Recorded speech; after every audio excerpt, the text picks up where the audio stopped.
বারুইপুরের ঘটনা, যেখানে ষষ্ঠ শ্রেণীর এক নাবালিকাকে যৌন নির্যাতন এবং খুনের অভিযোগ আপনারা জানেন ইতিমধ্যেই, যেখানে প্রধান অভিযুক্ত সহ মোট 3 জনকে গ্রেফতার করা হয়েছে। কিছুক্ষণ আগেই সেই নির্যাতিতা নাবালিকার বাড়িতে পৌঁছন মৃতব্রত বন্দ্যোপাধ্যায়, কাকলি ঘোষ দস্তিদার, সায়নী ঘোষরা। চন্দ্রিমা ভট্টাচার্য তিনিও উপস্থিত ছিলেন। মৃতব্রত তৃণমূল যেমন উপস্থিত হয়েছে, তেমনি এনসিপিআই এ যোগ দেওয়া বিদ্রোহী সাংসদ কাকলি ঘোষ দস্তিদার তিনিও আজকে পৌঁছে গিয়েছিলেন। সায়নী ঘোষ তিনিও উপস্থিত ছিলেন।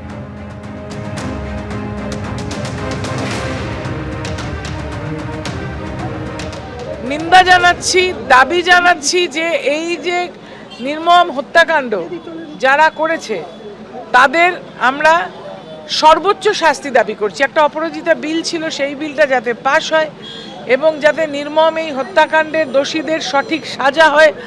আমরা ধর্ষণকারীর মৃত্যুদণ্ড এবং ফাঁসির দাবি করি এবং আমরা সম্পূর্ণভাবে এই পরিবারের পাশে আছি।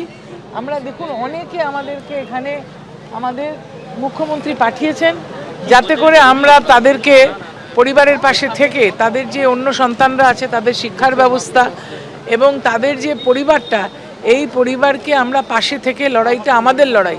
লড়াইটা কিন্তু ওদের লড়াই নয়, লড়াইটা কিন্তু আমাদের লড়াই। আমরা শাস্তি চাই এবং আমরা এই পরিবারের পাশে আছি, জীবনটা ফিরিয়ে দিতে পারবো না।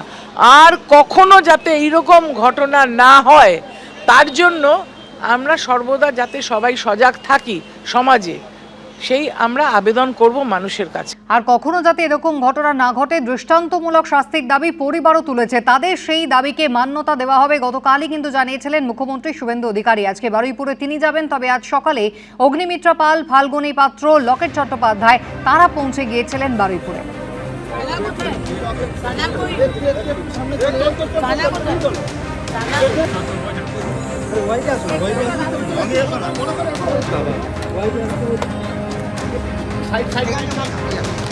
বিজেপি নেতৃত্ব তারা আজকে সকালবেলায় পৌঁছে গিয়েছিলেন ঘটনাস্থলে। দেখতেই পাচ্ছেন নির্যাতিতার পরিবারের সঙ্গে সাক্ষাৎ করেন। আর অন্যদিকে ঋতব্রত তৃণমূলের যারা রয়েছেন তারাও কিন্তু পৌঁছে গিয়েছেন, যেখানে ঋতব্রত বন্দ্যোপাধ্যায় যেমন ছিলেন, চন্দ্রিমা ভট্টাচার্য ছিলেন। অন্যদিকে এনসিপিআইতে যোগ দেওয়া বিদ্রোহী তৃণমূল সাংসদদের মধ্যে সায়নী ঘোষ, কাকলি ঘোষ দস্তিদার তারা পৌঁছে যান।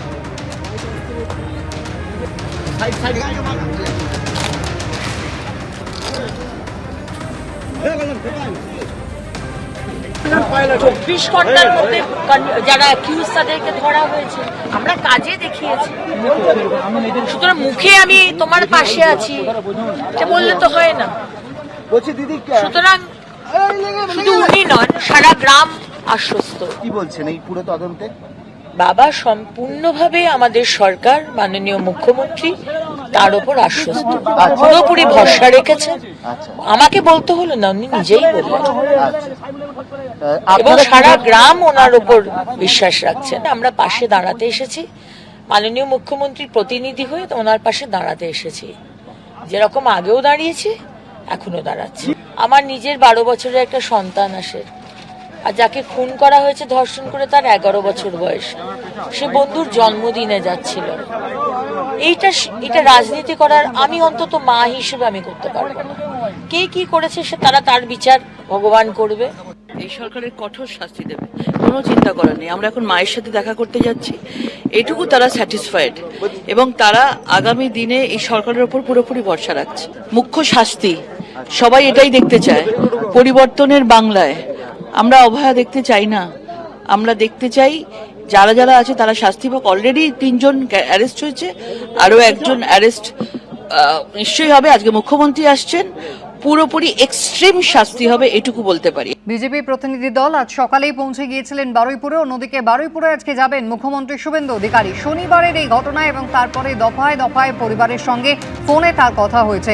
পরিবার ক্যাপিটাল পানিশমেন্ট অর্থাৎ সর্বোচ্চ শাস্তির দাবি করেছে, যে শাস্তি প্রত্যেক অভিযুক্তকে দেওয়া হবে, কাউকে ছাড় দেওয়া হবে না। মুখ্যমন্ত্রী সেই আশ্বাস দিয়েছেন পরিবারকে। কালকেই ওনার বাবার সঙ্গে কথা বলেছি। ওনার বাবা বিচার চেয়েছেন।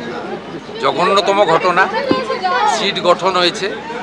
পরিবারের পক্ষ থেকে 4 জনের বিরুদ্ধে অভিযোগ দেওয়া হয়েছিল, 2 জনকে গ্রেপ্তার করা হয়েছে, 3 জনকে ডিটেন্ট করা হয়েছে।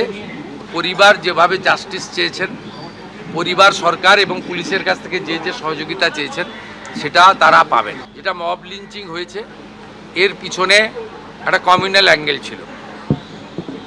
রেল লাইনে যেভাবে রেলপথকে উপড়ানো হয়েছে আমাদের অতীত ইতিহাস মনে পড়ছে। 2019-এর সিএ বিরোধী আন্দোলন বা কিছুদিন আগে ওয়াকফ অ্যামেন্ডমেন্ট বিরোধী আন্দোলন। তৃতীয় হচ্ছে সিআরপিএফের 2 জন জওয়ান আহত হয়েছেন, একটা পুলিশের গাড়িকে জ্বালানো হয়েছে। আপনারা নিশ্চিন্তে থাকুন, প্রথমটার তো বিচার দেব, ক্যাপিটাল পানিশমেন্ট দেব, ওর বাবা যা যা চেয়েছে সব করবে মুখ্যমন্ত্রী। বাকি 3টে বিষয় যারা যুক্ত, যারা অতৃপ্ত আত্মা, ভোটে হেরে যারা ঘরে ঢুকে গেছিলেন, এখনও ঢুকে আছেন, এই তিনজন মিলে এই যে 3টে কাণ্ড করেছে না, এদেরকেও কিন্তু ভুগতে হবে। কি ঘটনা ঘটেছিল? শনিবার 6ষ্ঠ শ্রেণীর এই নাবালিকা সে তার বন্ধুর জন্মদিনে যাচ্ছিল এবং বাড়ি থেকে বেরোনোর পর সন্ধ্যের পর থেকে তার কোনো হদিশ পাওয়া যায়নি। সিসিটিভি ফুটেজ দেখে এই ব্যক্তির সঙ্গে ওই নির্যাতিতাকে যেতে দেখা যায় এবং এই ঘটনার তদন্তে নেমে প্রথমেই কিন্তু অভিযুক্ত প্রভাস মণ্ডল তার হদিশ পাওয়া যায়। তাকে জিজ্ঞাসাবাদ করে তার ফোনের কল রেকর্ড ডিটেল এই সমস্ত দেখে দিবাকর সর্দারের হদিশ পাওয়া যায় যে বাড়ি থেকে পালিয়ে যাওয়ার চেষ্টা করছিল। হাতে নাতে তাকে পুলিশ গ্রেফতার করে এবং এরপরে গতকাল দুপুরে বারুইপুর বাজার থেকে এই ঘটনার মূল অভিযুক্ত আনন্দ সর্দারকে গ্রেফতার করা হয়। 6 সদস্যের এসআইটি গঠন করা হয়েছে। এসটিএফ তারা কাজ করছে। মুখ্যমন্ত্রী জানিয়েছিলেন অভিযুক্ত কাউকেই ছাড়া হবে না। গত শনিবার এই ঘটনার ঘটে যাওয়ার পরে পুলিশের ভূমিকা নিয়ে প্রশ্ন তুলেছিলেন বারুইপুরে নির্যাতিতার পরিবার। রবিবার সকাল থেকে এলাকা উত্তপ্ত হয়ে ওঠে। দেহ রাস্তায় রেখে গাছের গুঁড়ি ফেলে টায়ার জ্বালিয়ে সেখানে আগুন ধরিয়ে দেওয়া হয়। রীতিমতো উত্তেজনা তৈরি হয় এবং গতকাল বারুইপুর, নরেন্দ্রপুর এবং সোনারপুর থানা এলাকায় বিএনএসের 163 ধারা বলবৎ করা হয়। আরও 3 জন অভিযুক্তকে ইতিমধ্যেই আটক করা হয়েছে, তাদেরও জিজ্ঞাসাবাদ চলছে। পরিবারের তরফ থেকে কি অভিযোগ করা হয়েছে দেখুন। আমরা দেখলাম যে রাজ্যের মন্ত্রী এসেছিলেন, অগ্নিমিত্রা পাল এবং লকেট চট্টোপাধ্যায় এসেছিলেন, কথা হলো। এসছিল, আমাদের আশ্বাস দিয়ে গেছে ন্যায্য বিচার করবে।